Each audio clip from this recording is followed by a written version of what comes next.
Bueno, senadora Mónica Savio, bienvenida a Código País. ¿Cómo le va? Muchas gracias. Gracias por acompañarnos. Y básicamente el punto de partida es estas palabras del presidente de la República, ¿no? Diciendo que no le llevan las cosas. Usted asumió hace relativamente poco tiempo la presidencia del Frente Amplio. Su gestión parece querer demostrar que, bueno, quiere tener más peso e incidencia en la interna y también en el gobierno. ¿Ha cambiado la relación con la fuerza política y el gobierno en estas primeras de cambio, senadora? Sí, yo creo que sí. Son 100 días exactamente hoy que estamos cumpliendo de actividad en la presidencia. Yo creo que una de las cosas importantes era, por lo menos, comenzar progresivamente a colocar a la fuerza política en el centro de la actuación. Es de allí de donde venimos, es allí a donde nos debemos, independientemente de la independencia relativa que el gobierno tiene, porque es el gobierno de todos los uruguayos. Pero estaban bastante cortados los puentes por diferentes razones. Y nosotros hemos trabajado en función de tener una mucho más fluida relación, como corresponde, ¿verdad?, a la fuerza política de un partido en el gobierno, pero además hacia el gobierno y hacia la sociedad. Entonces, estas cosas no se cambian de un día para el otro, pero tratamos de no dar tregua, de no darnos tregua tampoco, y de poder dialogar y planificar de mejor manera. Sin duda, hay muchas cosas en un gobierno que coloca todos los temas arriba de la mesa. Pero le asiste la razón al presidente cuando dice, por ejemplo, en este caso, pero en líneas generales, ¿no? No me la llevan, inclusive en mi fuerza política. Tal vez no conversamos antes la orientación general de tal tema, y eso me parece que es lo que tratamos de empezar a hacer. Entonces hay cosas que están en el programa, otras que no están, algunas que están y las encaramos de manera diferente. Yo creo en la democracia y por tanto creo en el diálogo. No le tengo miedo a los disensos.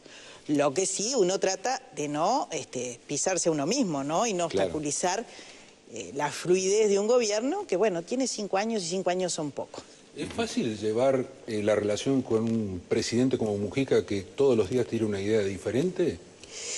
Bueno, es difícil ordenar la agenda, pero yo en esa... la agenda del presidente. La agenda general política, ¿verdad? No, el presidente determina su agenda, nadie pretende incidir en ella, pero sí pretendemos incidir en tener una agenda de la fuerza política y de poderla discutir a lo largo y ancho del país. Por ejemplo, de manera absolutamente sin antecedentes, en la página del Frente Amplio hoy está colgado la propuesta de plan de trabajo. Siempre ese secretismo que nos ha ganado, determinando de que, bueno, yo no te voy a mostrar nada, y no voy a discutir tal cosa porque le voy a hacer el juego a otro, a la derecha o a quien sea. Yo creo que hay que abrir los debates y me parece que eso, independientemente de cosas que ustedes bien saben como comunicadores... O sea, no le avisaron nada, no sabían nada. Se enteran por el medio oficial, digamos, ¿no? No, claro. Con relación al plan. Sí, lo vimos en la mesa. Luego de verlo en la mesa política, lo colgamos en la página. Y de distribuirlo al conjunto de la estructura. No pretendemos hacer política a través de los medios electrónicos únicamente. Los medios electrónicos son nuestro apoyo y los vamos a desarrollar en función de poder desplegarnos de mejor forma. Pero efectivamente nosotros tratamos de ordenar determinados puntos para centralizar en la acción política algunas exigencias que creemos son de primer orden. En primer término, el presidente nos planteó a todos los uruguayos y uruguayas debatir acerca del cuidado de la vida y la convivencia. Y nos pareció central. Y como fuerza política lo tomamos de inmediato. Esto el presidente lo había planteado 10 días antes de que asumiéramos. Y estamos recorriendo el país y realizando ese debate, que es mucho más que la seguridad o la inseguridad, ¿verdad? Y es de alguna manera lo que decimos, los problemas que tenemos no solo se solucionan con más policías. Tenemos que tener visiones integrales de los temas que tenemos. Ustedes hacían un informe sobre la droga. La droga es un condimento, pero no es lo único. Nosotros estamos con un nivel de violencia en la sociedad, que no lo teníamos antes, que lo tienen muchas sociedades desde hace mucho tiempo, y tenemos que poder encontrar las claves de revertir esa situación, ¿no? Entonces, esa es una línea de trabajo. Otra línea de trabajo central es ver cómo estamos las y los uruguayos a 10 años de la mayor profundización de la crisis que fue en el año 2002. Obviamente, compararse con el peor momento siempre te va a dar bien. Y no es esa la idea, sino la idea es incluso referirnos a otros momentos, por ejemplo, a 1998, el último año en que creció este país, hasta que luego empezó a crecer del 2004 en adelante.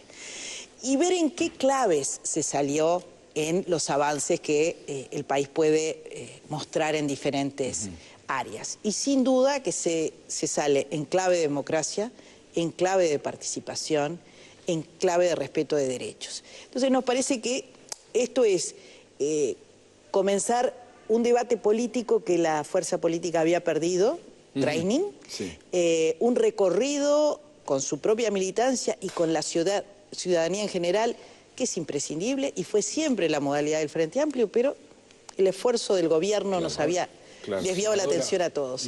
Los comités de base están vacíos. Yo veo a la vuelta de mi casa un comité de base, 3 personas, 4 personas. ¿Qué discusión hay ahí? Bueno, nosotros no vamos a cambiar en 100 días una realidad que tiene sus diferentes momentos en el periodo de 5 años. Sin lugar a dudas, cada vez la militancia descaece más, pero hay muchas otras formas de ayudar y de estar conectados, y nosotros estamos pretendiendo armonizar la militancia presencial con la militancia a distancia. Entonces tenemos mucho por hacer, pero ya tenemos una resolución de un plenario en donde yo quiero destacar que en los últimos tiempos prácticamente todas las decisiones han tenido un consenso importante. ¿Por qué? Porque lo trabajamos previamente, porque lo trabajamos permanentemente y porque la orientación nuestra es volver a aquello que decía Sereñi, a tratar de buscar el consenso, porque cuando avanzamos todos juntos es un avance significativo, un paso significativo que da el Frente Amplio. No tratar de tirar para adelante y ver con quién arrimo, sino tratar de generar un avance, y eso necesita mucho diálogo. Un cambio en la forma de militancia está existiendo desde su punto de vista. Sin duda, sin duda. Ahora, lo que pasa es que había que abrir la cabeza, que efectivamente se debía compaginar militancia presencial, esa con la que no se llenan, por ejemplo, mesas de votación en una elección. Pero según la última encuesta de cifra que nosotros manejamos, por primera vez se ve a la oposición sumada que supera al Frente Amplio. Es la primera vez que esto ocurre. Usted ya se refirió al tema de alguna forma, pero ¿cómo lo cambia esto? Bueno, yo creo que más allá de las coyunturas, que pueda haber temas especiales que generen baja en la consideración de la opinión pública, lo fundamental a revertir es esto que estamos haciendo, el trabajo de la fuerza política, ser intermediarios entre la sociedad y el gobierno, escuchar atentamente lo que dice la gente. A veces con la mejor intención, los gobiernos hacen cosas que no dan los resultados pretendidos. Y es porque no media una fuerza política. Entonces, nosotros tenemos esa responsabilidad y creemos que estamos intentando revertirla con esa política de cercanía que nos propusimos hacer. Porque a veces puede pasar que la gente no milita porque no se siente atraída o porque directamente está desilusionada también. Porque siente que no la escuchan y que si la escuchan no le dan bolilla. Sí. Entonces, lo que nosotros nos hemos autoimpuesto como colectivo es que una vez por mes desarrollamos una reunión de la dirección en algún barrio de Montevideo, de Canelones o en alguna ciudad capital o no del interior. Eso, sumado a estos otros temas que yo les decía, nos hace estar circulando por todo el territorio nacional, viendo los problemas en el territorio, que tienen otro carácter, tratando de evitar aquella centralización, el venir a morir a la capital permanentemente, que si no nos proponemos esa descentralización, la cosa nos traga. Justamente hablando de la capital, senadora, porque en Montevideo tenemos la encuesta también de cifra, donde un 55% de los montevideanos desaprueban la gestión de la intendenta Ana Olivera, apenas un 29% de la prueba. Montevideo es el principal bastión histórico, además de la izquierda, ¿no? Y está en cuestión ahora. ¿Qué opina de esta falla? ¿Viene, por ejemplo, de la forma en que se eligió a Ana Olivera para ser candidata? ¿Relegando, por ejemplo, a Daniel Martínez, como ocurrió? Mire, yo creo que ese es un tema, un pecado original, ¿no? Que tiene sus efectos a posteriori. Pero uno no puede pensar que yendo siempre al origen va a solucionar los problemas del hoy. O sea, puede ser un problema de gestión también. Sin duda son la experiencia para no volver a repetir una situación que es lo que pretendemos hoy. No decidir entre cuatro paredes. Yo creo que la fuerza política entendió. Y por eso me pareció importante que los 4 precandidatos a la presidencia del Frente circuláramos por todo el país, bueno, en algo que se nos criticó mucho, de estar hablando de manera muy Uniforme, muy por ahí, uniforme, sí. pero en realidad no veían las diferencias que no las quería ver. Yo creo que la expresión luego en el voto fue bastante clara, ¿no? Ajá. Lo que digo es, se suman problemas de gestión y se suman problemas de comportamiento del ciudadano montevideano. A ver, uno va al interior y sabe que no puede tirar un papel y sabe que no puede desbaratar una recolección de residuos, porque hay censura social. Ahora, acá es quién tira más Pero basura. el Frente Amplio también perdió intendencias en el interior. Sí, intendencias que habían sido ganadas también con un 33, número Paysandú. muy ajustado. Y acá, por ejemplo, 33, uno puede tener bien claro el panorama general, porque los demás también juegan, ¿verdad? Sí, claro. Y había una crisis importante a nivel de la representación del principal partido de oposición, que era el Partido Nacional, con una enorme división, y creo que eso mostró que la gente elige quien le da garantías, quien le da certezas. No se puede decir que no existieron buenas gestiones en las 3 intendencias que se perdieron, en Florida, en Salto o en 33. Lo que queda claro es que no solo con buena gestión se vuelve a ganar, porque cuando uno no puede cumplir con todos los compromisos que adquirió con la ciudadanía en el programa, hay una labor que es ir a dar la cara y decir, Ajá. esto no se pudo hacer. Se olvidó de Paysandú, Y Paysandú, perdón. Ahora, socialista. Sí. Bueno, Ahora, senadora, en Montevideo, blancos y colorados están explorando posibilidades que van desde el balotaje, ¿no? Hasta un lema accidental que lo llegue a unificar, ¿no? ¿Cómo lo ve? Jurídicamente no hay demasiadas posibilidades. Sí. Pero políticamente yo creo que es repetir lo que se planteó cuando el balotaje, ¿no? Tratar de impedir o la llegada o la reelección de un gobierno de izquierda. Y yo confío en que esta situación en la que hemos tenido dificultades se revierte. A ver, una cosa que quiero dejar meridianamente clara es que un tema como el de la basura, que es un tema instalado, ¿no? No puede tapar la cantidad de obras que se están haciendo en Montevideo. Ajá. Y yo creo que vamos a poder revertir esa situación, porque el otro es real. Si bien es real las dificultades para las cuales ahora parece haber más elementos, más tecnología, más cosas para mejorar la gestión de los residuos, lo otro también es real. Entonces lo que hay es que mostrarlo, hay que tener capacidad de armonizar las cosas. Senadora, usted habla del pecado original de alguna forma, ¿no? ¿Cómo no repetir los mismos errores? ¿El Frente Amplio puede acudir a múltiples candidaturas para la próxima elección montevideana, por ejemplo? Y yo creo ¿Se que está sí. hablando ya de eso? A ver, eso no se está hablando. Es más, yo les he pedido a todos que hasta el año que viene no hablemos de ningún tema electoral. Pero múltiples candidaturas sí. Yo no veo inconveniente, pero estos son 6 meses que el centro está puesto en la fuerza política, en reconstruir una estructura y un modo de funcionamiento que habíamos abandonado hace un tiempo. Entonces, no es fácil cuando en una coalición y movimiento se abandonan determinados códigos internos y bueno, es lo que pretendemos recrear. Y yo creo que para el año que viene sí vamos a estar en condiciones de discutir todas las cuestiones electorales. La gente no nos permitiría que a mitad del periodo de gobierno estemos diciendo ni que no vamos a poder revertir determinadas situaciones que no están del todo bien, sí. Ni que nos pusimos a diseñar estrategias electorales porque hay tiempo que recuperar. No, ahora, hay tiempo de gobernar y hay tiempo de trabajar políticamente. Senadora, mucho se ha hablado por varios líderes del Frente Amplio que han tenido buena votación a la hora de que la ciudadanía va a la urna, que han reclamado reestructura en el Frente Amplio diciendo que muchas veces hay sectores que no tienen mayor representatividad popular, pero sí pesan mucho en la interna del Frente Amplio. Mucho se ha hablado del Partido Comunista, por ejemplo, ¿no? Eso no tiene que cambiarse con respecto a... Inclusive los datos de la última elección interna del Frente Amplio, ¿no? ¿No marcan una tendencia? No, yo creo que no. Mire, son diferentes ámbitos. Bien. Y el Frente es uno solo. Y a mí me importa tanto un gobierno de la fuerza política con sectores que no tuvieron la posibilidad en esta instancia electoral de tener los votos suficientes para estar en la mesa política que con los que sí tuvieron. ¿Porque yo vaya a desconocer el mandato de la gente? No, de ninguna manera. Ajá. Porque siempre hay cosas para hacer. No necesariamente por estar en la dirección, en la mesa política, se pueden transformar determinadas realidades. Pero no entonces, a mí me parece importante que todo el mundo en el Frente sienta que ese es su lugar.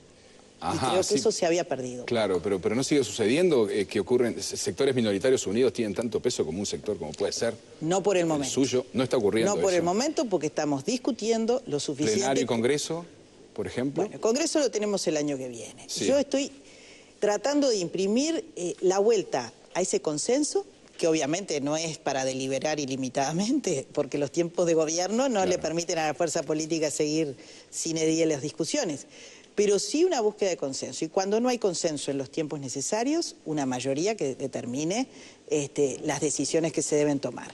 Pero además una mecánica de funcionamiento por la cual podamos abordar algunos temas que son difíciles, llegando de otra manera y no para medir fuerzas en un Congreso, sino avanzar de manera armónica. Hemos tenido 2 periodos de gobierno, hemos sabido las dificultades que existen para transformar determinadas realidades, sabemos de nuestras limitaciones y queremos hacer las cosas como las hemos venido haciendo, con los mayores consensos. Entonces, de lo que se trata es de que podamos darle cabida a cada uno. Y yo creo que cuando cada uno sabe que incidió en la discusión, aunque no haya triunfado su posición, se siente al menos representado por la síntesis que salió. ¿Y qué opina cuando sectores del MPP o el MPP, el Partido Comunista, habla, estamos en un gobierno en disputa? ¿Es así? ¿Usted cómo? Yo últimamente no se los he escuchado a ninguno de los sectores. ¿Cree que ha cambiado después que fue elegida usted presidenta del Frente Amplio? Mire, yo creo que hay una cuestión que es recuperar la confianza y la posibilidad de que los ámbitos funcionen, discutan, se logre una síntesis y se actúe en consecuencia. No más discusiones para dejar documentos en el fondo del cajón que después miramos y decimos, pero acá estaba la clave de por qué no aplicamos un documento que fue una discusión de todos entre la relación, por ejemplo, fuerza política-sociedad, fuerza política-gobierno. Entonces, hoy una elaboración colectiva que permita mucho más dinámica permanente. Entonces, yo no he oído hablar de gobierno en disputa, yo quiero imprimir ahora y espero que no se vuelva a dar. Pero sí, por supuesto que soy consciente de que ha existido esa caracterización, no la comparto en absoluto, el gobierno es nuestro y que un partido en el gobierno tenga diferencias con su propio gobierno es natural. Yo no lo oculto y tampoco quiero seguir con aquello de no discutas porque le haces el caldo a la derecha. Los temas que hay que discutir se discuten. Estamos en democracia y a mí me parece que eso es siempre clave. Senadora, la próxima semana el Senado está votando la ley de despenalización del aborto con los votos del Frente Amplio. Hablamos de la interrupción del embarazo, ¿no? ¿Cree que este sería el mejor camino? A ver, yo por supuesto que sigo siendo partidaria del proyecto que originariamente salió del Senado, pero colaboré en la adecuación de este mismo proyecto a las posibilidades que tenía de proseguir la iniciativa en la Cámara de Diputados. No es una derogación del Código Penal, sino que es simplemente hacer no punible la interrupción del embarazo en determinadas condiciones. De todas formas, es un avance. A ver, el hecho de que esta sociedad pueda hablar del tema y actuar en consecuencia, y que no siga siendo un secreto a voces la cantidad de interrupciones de embarazos en este país que nadie quería ver, ¿no?, durante más de 70 años con una ley absolutamente represiva. Entonces me parece que en esto se ha avanzado progresivamente y yo voy a dar mis fundamentos y mi voto para que este proyecto en la tercera cámara salga. Uno no puede dejar de pensar en un detalle fundamental que tiene nombre y apellido, el doctor Tabaré Vázquez, ¿no? Que inclusive este pasado fin de semana adhirió a la marcha denominada Por la Vida y contra el Aborto en Madrid, que era una marcha internacional. Uno se pregunta, ¿cómo puede hacer la fuerza política cuando su casi principal candidato, que va a ser el doctor Tabaré Vázquez, está en contra de lo que se va a aprobar la próxima semana? ¿Cómo van a hacer la campaña electoral? El Parlamento es un poder independiente. Si este presidente no va a aplicar el veto, se va a respetar, en este caso, una decisión parlamentaria. Los ciudadanos que quieran ir en contra de esa ley en su totalidad o en parte, podrán utilizar el recurso constitucional de juntar las firmas y plantearlo a referéndum de la siguiente elección. A mí me parece que en estos temas se avanza buscando un nuevo consenso. La ley de 1938 no ha servido, no en el siglo XXI, no ha servido en el siglo XX tampoco. Y la prueba es la cantidad de interrupciones de embarazos que se han realizado. Entonces, que en el último tiempo hayamos podido tener un código de actuación, un protocolo de actuación, por el cual en muchos lugares a la mujer se le escucha, se le advierten determinadas riesgos y se le dice que en caso de tomar una decisión que la ley no ampara al profesional a indicarle ni a prescribir nada, venga porque se la va a atender, es un cambio cualitativo. Y bueno, en esa senda vamos a seguir. Y el doctor Vázquez en este tema siempre nos lo recuerda, que tiene una opinión diferente. Nosotros se la respetamos, pero la ley es la ley. En el de la despenalización del aborto tenemos una posición irreconciliable porque nosotros lo vemos como una forma de defender la vida y hay otros compatriotas, incluido nuestro querido compañero Tabaré Vázquez, que piensan de manera contraria. Con la legalización de la marihuana que promueve el gobierno, otra vez en este tema Tabaré Vázquez está en contra de esa ley y aparte, bueno, dice que es mala. Le pregunto a usted también. Sí. ¿Cuál es su opinión sobre el tema? ¿Y es mala, buena? Siempre digo... Como médica, ¿no? O sea, sí, senadora, y médica. como madre. Y como madre. Como madre. Siempre digo que lo primero que hay que comunicar es la necesidad de la vida sana.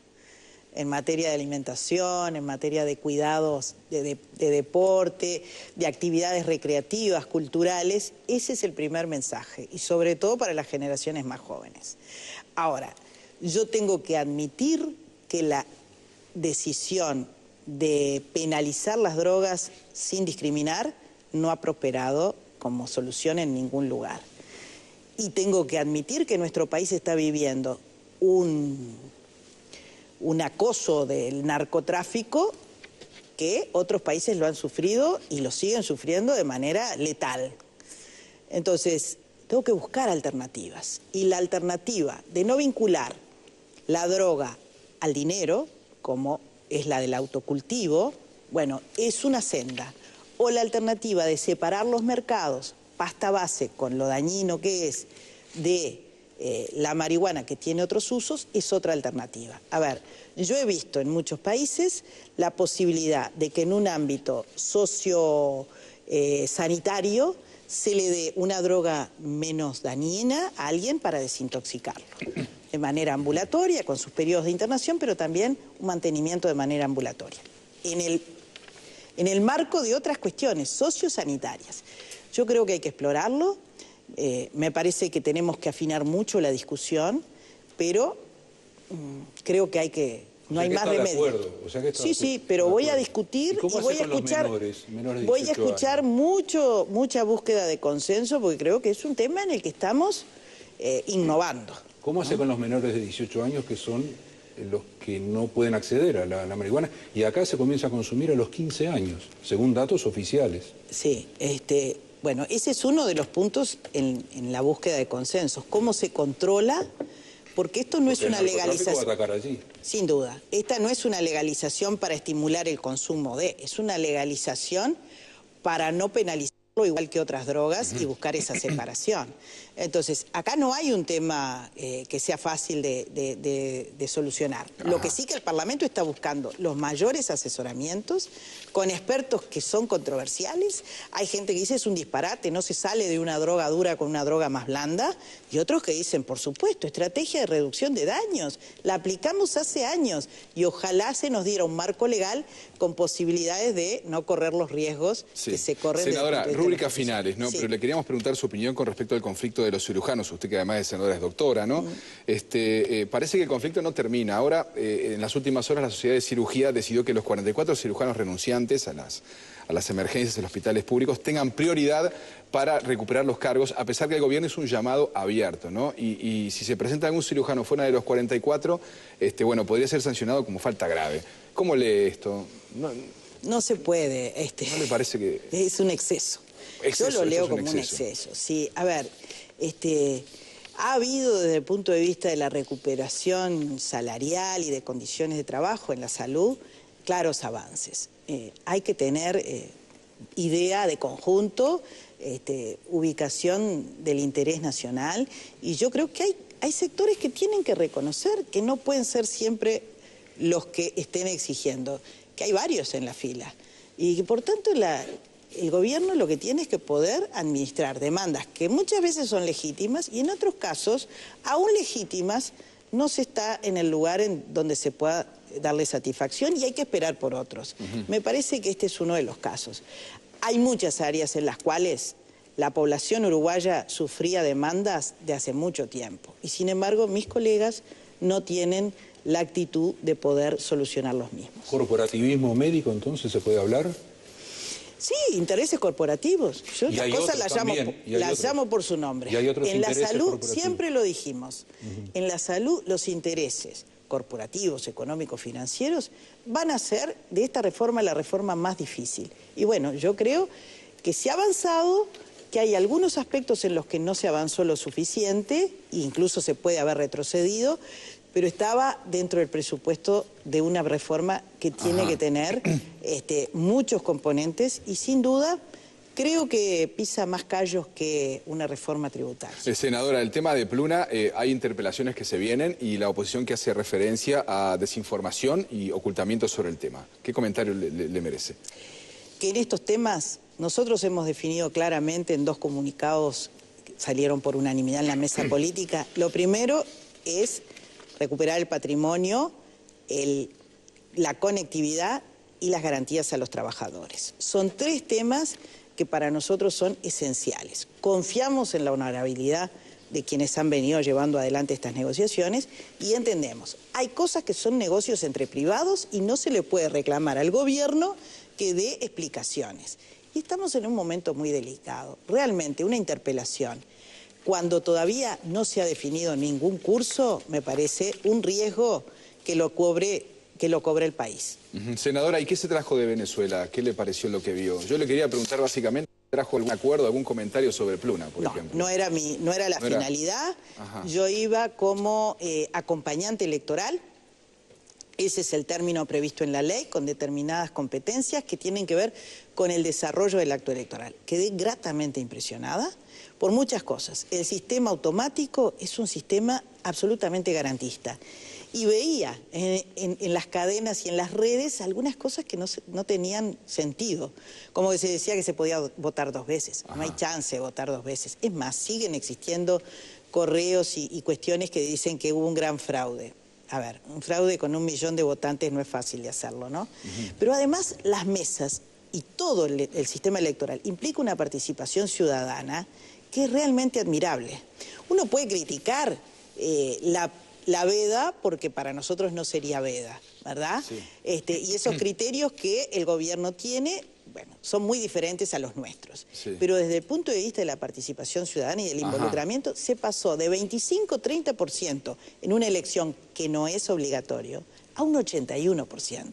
Claro. Bueno, han hecho en algunos años maravillas y la clave ha sido darle ciudadanía a muchos millones de personas que sí no estaban al margen. ¿Tuvo contactos con el comando del presidente Chávez y con la oposición? Sí, Capriles también. En realidad tuve contactos, como todos los acompañantes, con el comando Capriles.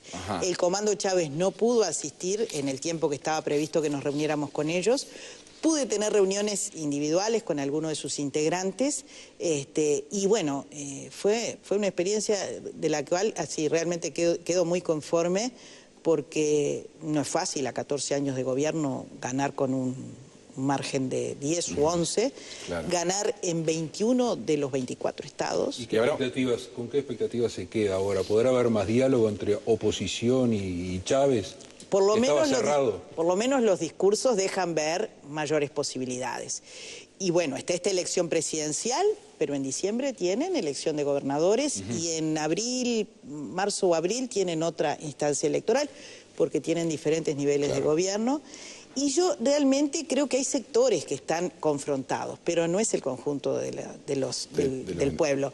Yo vi, que era parte de esta cuestión, ver instalar mesas que unos días antes, un día y medio antes, verifican que todos los materiales estén, y la mesa no la integran funcionarios públicos como en nuestro país, la integran ciudadanos del territorio, y van lo que se llaman los testigos, que son nuestros delegados partidarios, y todos verifican ahí y todos desarrollan. Senadora, se nos terminó el tiempo, les quiero agradecer especialmente que haya estado esta noche aquí en Código País. A ustedes es un festejo de 100 días, que siempre los números redondos son lindos de festejar. Qué oportunidad, qué puntería, ¿eh? Muchas gracias.